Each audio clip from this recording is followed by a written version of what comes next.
ایک گاؤں میں عالم صاحب عبدالکلام اپنی نیک بیوی فاطمہ کے ساتھ رہتے تھے۔ بڑی دعاؤں کے بعد اللہ نے انہیں ایک بیٹی زینب سے نوازا جو نہایت خوبصورت اور لاڈلی تھی۔ میاں بیوی نے اسے پیار سے پالا، مگر یہی لاڈ پیار اس کی بگاڑ کا سبب بنا۔ جوں جوں زینب بڑی ہوتی گئی، اس میں فیشن اور دنیا داری کا رجحان بڑھتا گیا۔ ایک دن جب والد صاحب نماز پڑھ کر گھر آئے تو زینب کو بھرپور میک اپ میں دیکھ کر سخت ناراض ہوئے۔ انہوں نے فاطمہ کو نصیحت کی کہ وہ بیٹی کو پردے کی اہمیت سمجھائیں اور ان غلط حرکتوں سے روکیں۔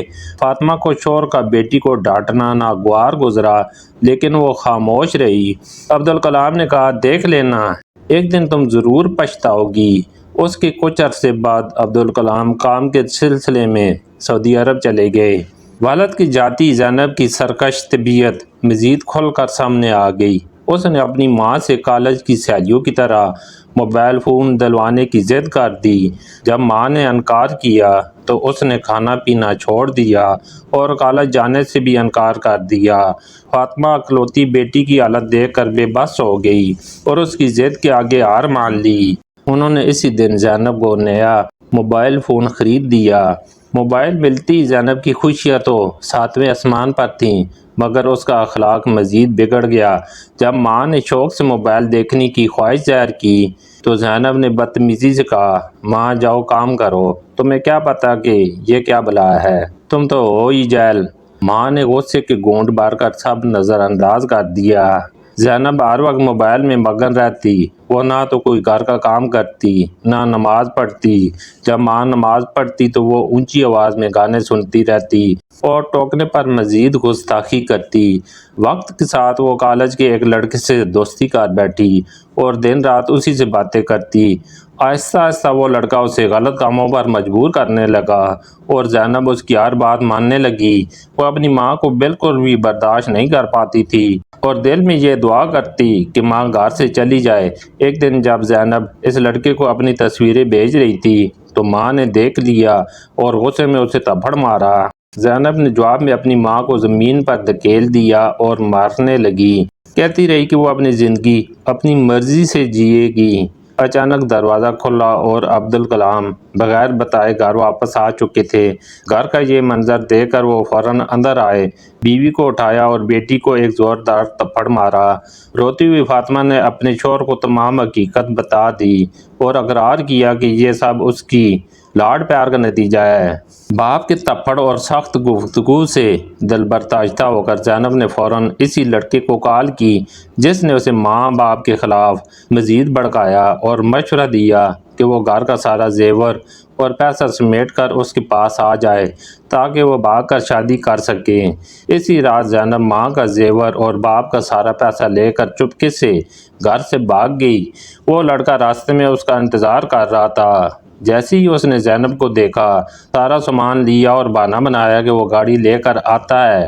زینب پوری رات اس کا انتظار کرتی رہی، مگر وہ لڑکا دھوکہ دے کر اس کے مال کے ساتھ فرار ہو چکا تھا۔ صبح صادق سے پہلے ایک نیک بزرگ نے زینب کو روتے ہوئے دیکھا۔ اس کی داستان سن کر بزرگ نے نصیحت کی کہ وہ فوراً گھر لوٹ جائے تاکہ اس کے ماں باپ کی عزت بچ جائے۔ بزرگ کے کہنے پر زینب چپکے سے گھر لوٹ آئی۔ صبح ماں نے دیکھا کہ گھر کا سارا پیسہ اور زیور غائب ہے۔ وہ رو پیٹ کر ہلکان ہو گئی، مگر زینب نے اپنی غلطی کا اعتراف نہیں کیا اور اپنی سرکشیاں جاری رکھیں۔ کچھ دن بعد اسی لڑکے نے فون کر کے زینب سے مزید پیسوں کا مطالبہ کیا اور دھمکی دی کہ اگر پیسے نہ دیے تو وہ اس کی تصویریں عام کر دے گا۔ چونکہ زینب کے پاس کچھ نہیں تھا، اس لڑکے نے واقعہ زینب کی شرمناک تصویریں اس کے دوستوں اور رشتہ داروں میں شیئر کر دیں۔ جب عبدالکلام نے یہ ذلت امیز صورتحال دیکھی اور لوگوں کی طعنہ زنی سنی تو وہ صدمے کی تاب نہ لا سکے اور اسی لمحے دم توڑ گئے۔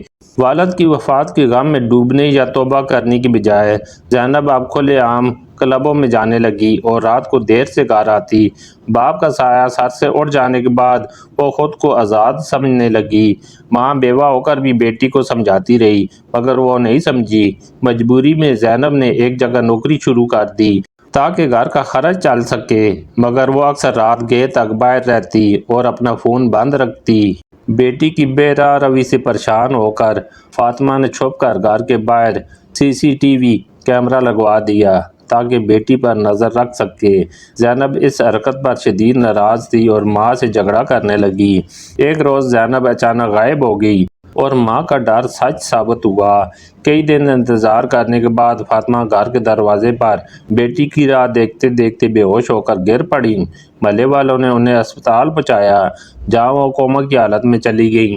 پولیس نے تفتیش کے دوران CCTV کیمرے کی ریکارڈنگ دیکھی۔ تلاش کے دوران پولیس ٹیم کو زینب ایک جنگل میں بے ہوش پڑی ملی۔ اسے فوری طور پر اسپتال لے جایا گیا لیکن وہ کچھ دیر میں تڑپ تڑپ کر دنیا سے رخصت ہو گئی۔ ڈاکٹر نے بتایا کہ جنگلی جانوروں نے اس کے جسم کو بری طرح نوچا تھا جس کی وجہ سے اس کی حالت موت سے بھی بدتر ہو چکی تھی۔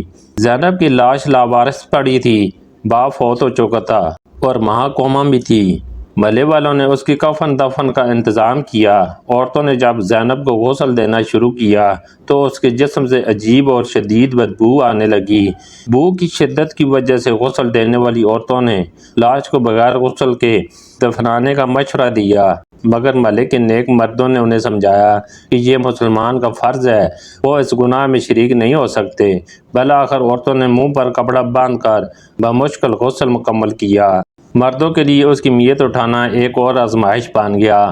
چارپائی غیر معمولی طور پر بھاری ہو گئی اور ان سے نہ اٹھ سکی۔ اسی دوران موسلادھار بارش شروع ہو گئی جو 2 دن تک مسلسل جاری رہی۔ مجبوراً محلے والوں نے امام صاحب سے مشورہ کیا۔ امام صاحب نے فرمایا کہ خواہ کچھ بھی ہو آج رات ہر حال میں اس بیچاری کو دفنانا ہے۔ شدید بارش اور طوفانی موسم میں جب لوگ قبرستان پہنچے تو دیکھا کہ زینب کی قبر پانی سے لبالب بھری ہوئی ہے۔ وہ نئی قبر کھودتے مگر وہ بھی پانی سے بھر جاتی۔ آدھی رات کو ایک نیک شخص آیا اور بولا کہ اسے خواب آیا ہے کہ زینب کو اس کے موبائل اور ساؤنڈ سسٹم کے ساتھ دفنایا جائے تبھی اسے قبر میں جگہ ملے گی۔ سب کو یہ بات عجیب لگی مگر اس شخص کی نیکی کی وجہ سے انہوں نے فیصلہ کیا کہ وہ اس کی ہر بات پر عمل کریں گے۔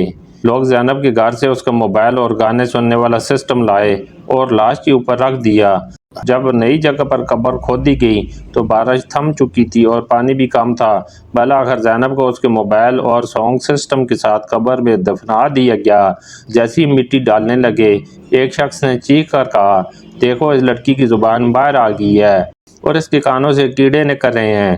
یہ خوفناک منظر دیکھ کر سب چیخ اٹھے اور فوراً مٹی ڈال کر وہاں سے بھاگے۔ محلے والوں نے امام صاحب کو یہ سارا واقعہ سنایا۔ امام صاحب نے زینب کی مغفرت کے لیے قرآن خوانی کا اہتمام کیا۔ 3 دن بعد زینب کی کوما میں پڑی ماں کو ہوش آ گیا۔ جب اسے یہ سب بتایا گیا تو وہ بہت روئیں اور سب کے کہنے پر سجدے میں گر کر اللہ سے اپنی نافرمان بیٹی کی مغفرت کی دعا مانگی اور کہا، اے اللہ وہ میری نافرمان بیٹی تھی مگر میری تربیت میں کمی تھی، میں نے اسے بہت لاڈ پیار دیا، اے اللہ پاک تو اسے معاف فرما۔ ماں کی دعا کے بعد امام صاحب نے فرمایا کہ قبر میں موبائل اور گانے کا سسٹم دفنانا غیر شرعی تھا۔ انہوں نے محلے والوں سے کہا کہ وہ جا کر قبر کھودیں اور وہ چیزیں نکال لیں۔ محلے والوں نے دوبارہ قبرستان جا کر قبر کھودی۔ اس بار زمین خشک تھی اور دھوپ نکلی ہوئی تھی۔ انہوں نے موبائل اور ساؤنڈ سسٹم باہر نکالا۔